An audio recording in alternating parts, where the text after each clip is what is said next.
So today I will talk a bit about spinal movements and spinal demands in functional fitness training. A few posts ago there were some good questions being raised about why these 7 exercise categories in functional fitness training didn't include any spinal movements or, for example, rotational movements of the spine. So let's start by addressing that. So the reason why spinal movements isn't one of the names of these categories is really because we never really use spinal movements in isolation in functional fitness training. It's always an important aspect of an exercise, but these exercise categories are made so that it's referring to the primary movement, and then there always is an aspect of either spinal movement or there at least is a spinal demand. So if, for example, if you look at a vertical pulling exercise like a legless rope climb, so that is, the legless rope climb is a vertical pulling exercise, but there is a spinal aspect of the exercise. So there's a spinal rotation going on simultaneously, but it's still referred to as a vertical pulling exercise. So the same is true in an exercise like a sit-up or a toe-to-bar.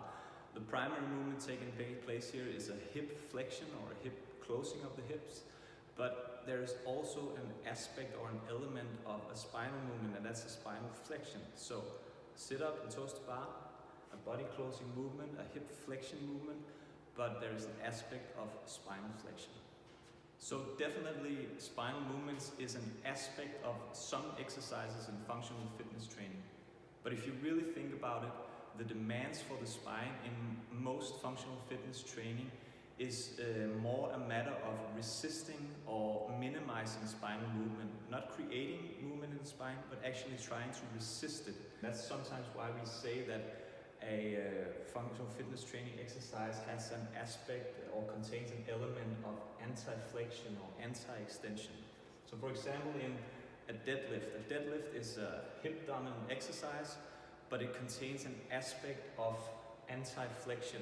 So the demand for the spine in a deadlift is that we want to resist or minimize flexion of the spine.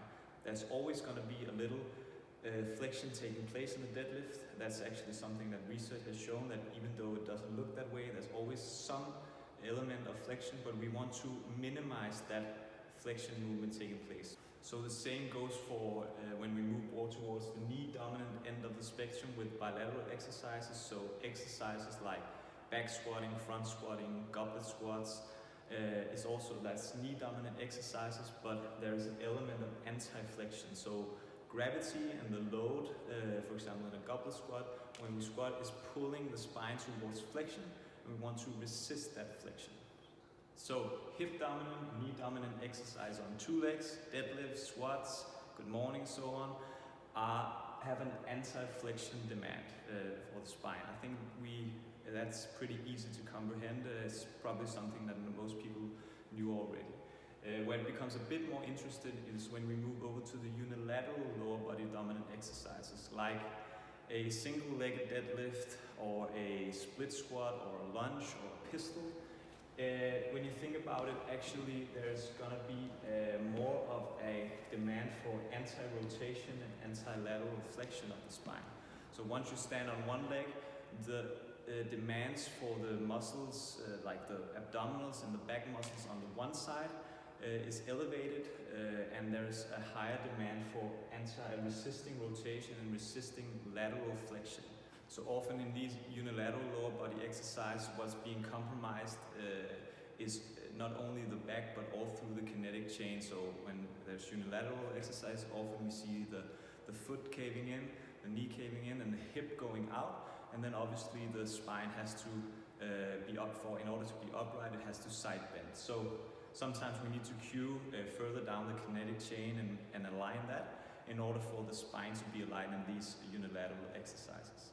And where it becomes even more interesting in unilateral leg exercises is that there's actually also in a way an aspect of anti-extension. It's not because gravity or an object is pulling the spine into extension and we want to resist that. It's more an aspect of motor control.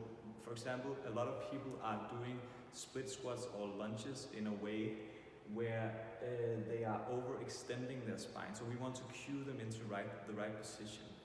So for example, in lunges, what you often see when you look from the side is overarching of the spine, sometimes because people take way too long a step, but often because the knee is sometimes way behind the hips and the shoulders. And if you want to be upright on a lunge, it's important to cue members into making sure that the knee is directly under the hip, so there can be a straight line through the knee, the hip, and the shoulders. And also, if the knee is a bit behind the hip, it's actually okay in the lunge to be a little bent forward, so there's still a straight line through the knee, the hip, and the shoulder, but it's a bit inclined.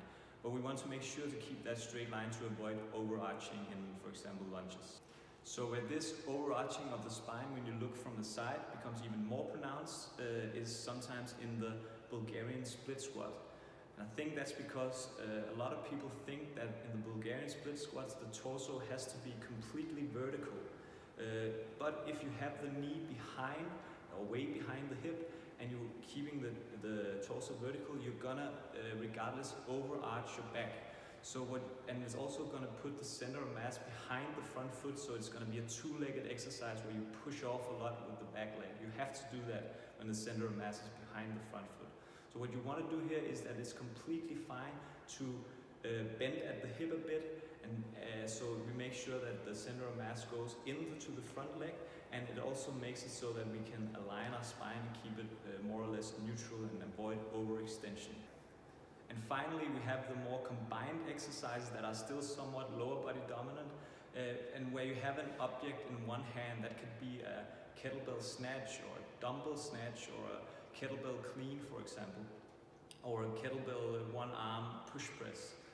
With these exercises, there's obviously an anti-flexion demand. There's actually also an anti-extension. When you have the weight overhead, you want to avoid extension and brace the abdominals. But there is also a high degree of anti-rotation and anti-lateral flexion, because when the weight comes down, especially when it comes down, the gravity and the object is pulling the body, because it's a one-sided movement, into rotation and lateral flexion, and we have to resist that movement. So that's something we should look for and be aware of as trainers, that there's not too much rotation and lateral flexion taking place. So with these combined lower body and one arm upper body movements, like a dumbbell snatch or one arm dumbbell push press, they have a high level of anti-rotation and anti-lateral flexion demand. So we really want to make sure that the members are resisting rotation and anti-lateral flexion and keeping the spine in a good and pretty neutral position. A good external cue here is, for example, to have them focus on pointing the chest straight forward towards the opposite wall when they do this, especially the downward motion, that they make sure that the chest, the middle of the chest, is pointing straight ahead. So the bottom line is that with some functional fitness training exercises, we want to move the spine, but with the vast majority of exercises, we are actually looking to avoid movement and resist movement and minimize movement in the spine. So by using good external cues, we can help keep members in good spinal positions, which is going to some aspect, help make the exercise safer, and it's going to make the performance of the exercise more efficient.